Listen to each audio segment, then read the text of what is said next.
dancing naked in front of a mirror. I'm not sure if we're allowed to do this.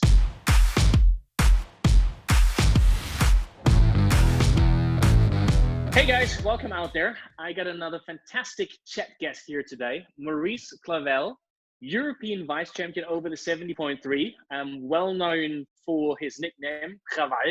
Thanks for taking the time. Where are you at the moment? Well, right now, I'm at home in Freiburg, Germany, my town where I live.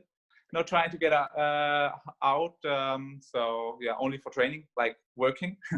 And yeah, the rest of the day I'm here and I'm doing nothing, drinking beer. You have an amazing style of racing that I really appreciate, which is just not holding back and so on. And it doesn't always work out, and sometimes it does work out. And but I think just gonna leave. Was totally not the situation I was thinking about at all. Some people are saying what was it like a plan to race like that? I mean, to be in the front and then to like blow up. And I said, no, yes, I planned that. all. I mean, maybe yeah, but I felt so good and so comfy and so stable. I didn't really care about the others. It sounds also crazy because I mean I was pretty much surrounded by Olympic champions, but yeah, I was totally in my flow, and I was thinking, okay, I'm gonna rock Kona. That's my race today. Jan passed me and he said, "Oh, Maurice, really nice. Let's do it like that. Yeah. And I said, yeah, of course, man. Let's do it. Yes, I'm not sure if I would listen to race advice from Jan while racing him. One of my last live memories I have with you is down here in Girona when you were here in camp. It was crazy in Girona. I mean, we trained like it was completely normal life, and nobody was talking about Corona. And then from one day to another, the situation completely changed. The next week on Monday, it's completely shut down. What? I mean, everybody's out going like for coffee and stuff. And in 3 days or 2 days, there will be a complete shutdown. Yeah, it was kind of really crazy situation. And I have wife and kid at home, so yeah, it's better to join the family. Absolutely. It was absolutely the right decision. I mean, if you look at the timeline, you left thinking we going to shut down on Monday, and then there was an emergency calling, and they shut it down on Saturday evening, actually, already. Yeah. So they started early. And you saw it. There was a lot of athletes down here, and everybody just like left. The city is dead right now. I got a lot of messages like, Maurice, are you still here? When are you going home? Like, do you have a car or like this? Yeah, and I say, sorry, I left the sinking ship already. So how is the training situation for you at home now? So we are still allowed to go out. You can go into supermarket, buy everything except toilet paper. There's a restriction. Everybody can only buy one 1/6 or seriously? Toilet paper. Amazing. Yeah.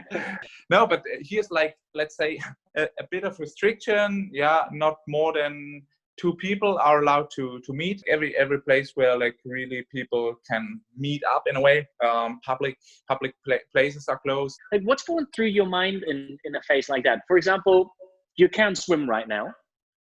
That's one of the things. You cannot get proper swim training. But then you look over it at like Australia or something, you still see athletes from there posting their swim videos and everything. Is there any thoughts crossing your minds like, how's this going to be when we're back to racing? Are they going to have a head start, or is that something that just doesn't matter right now? In the first few days, you're going to think like that.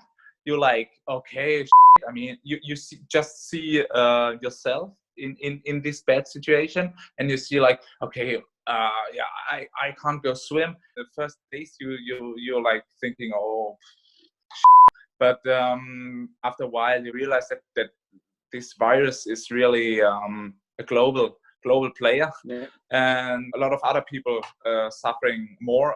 I was thinking like, okay, let's do the best out of it. No, I'm not really thinking about racing right now. And for me, I need like maybe 1.5 weeks, 2 weeks with maybe five sessions a week in the pool, and then I'm like pretty much back on my level I had.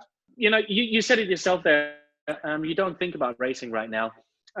Like when you look outside, there's so many different approaches to the way right now. You see people going completely crazy on the turbo, spending hours and hours and hours, and others are just going, hey, we don't know when we're racing again. This is what it is. Maybe this is a good time to do other things. Spend time with the family, learn a new hobby. What's your approach? My approach is like, yeah, I'm gonna start to mountain bike until from tomorrow on. I got a new bike, so that's nice. Cool. Yeah, it's like not a hobby, but yeah, I'm spending hours with Libby, my son.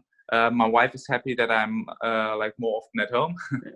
No, I'm pretty relaxed with all this going around, and with also our situation here in our house. Be honest with me. Have you joined any of the gazillion Instagram challenges yet? No. What? Mind blown. Really? You managed to resist so far? Yeah. I don't like. Oh, yeah, I like, but then you get their challenge, then you don't finish to challenge the whole day, and then it's okay. You get marked there and there, linked there. Okay, you have to do a like cappuccino challenge, then I don't know, another contest. Yeah.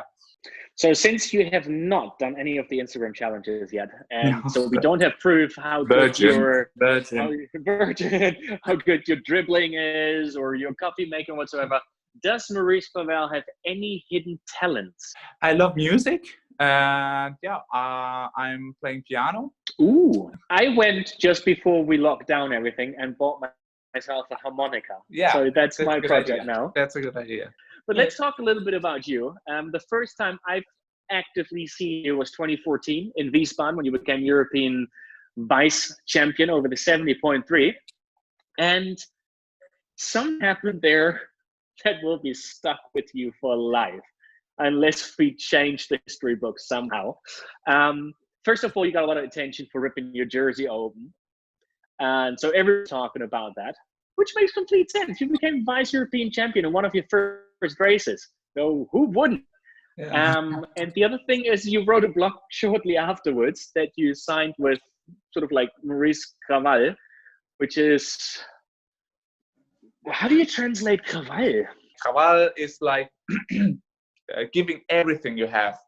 Doesn't matter if you have a bad race, bad day, good race. Doesn't matter if you're first position or I don't know, 20th position. Yeah. Doesn't matter. You really give everything you have, and yeah, from the start till the end. And this is like Clavel. Yeah, I mean, you're going all in with everything you have. Ripping your jersey open and signing with Clavel, stuck with you since 2014. Have there ever been times where you're like, gosh, I wish I would not have done that? Does this ever go away? Oh, it's I didn't plan this kind of move before. I was so happy, and I was like so happy to cross that finish line, and I was like, okay, this race is done, and I was like, finish the race, like, yeah, bam, okay. And no, of course not. I mean, when I'm looking back, it was a funny move, and I loved it. It was kind of new. Nobody was that excited at the finish line, and then that's the way it's supposed to be in racing. Yeah, that's all coming out, and all the pressure, I mean, you're like in the tunnel for like 4.5 or 8.5 hours, and then you're like, see this crazy finish line, and you've done it, and then it's like, yeah. Here is a story that really stuck with me about Wiesbaden 2014. It has something to do with your clothing, and I'm not sure if you remember. If you do, I would love to have the explanation. You were sitting at the press conference post-race. We were about 3 minutes away from the press conference, and you were sitting there in one of those like beach shirts, like those sleeveless white beater style things. And at some point, your, I assume at that point still girlfriend, showed up in the door and called you over, and you left, and you came back with a t-shirt on to the press conference. Did she completely pull off a boss move there, or what happened? Back to motivation. Yeah. Yes. Yeah. I'm trying to do more core stability. Like the last 3 years, I've done like 5 times core stability. So yeah. What does 2020 have in stock for you?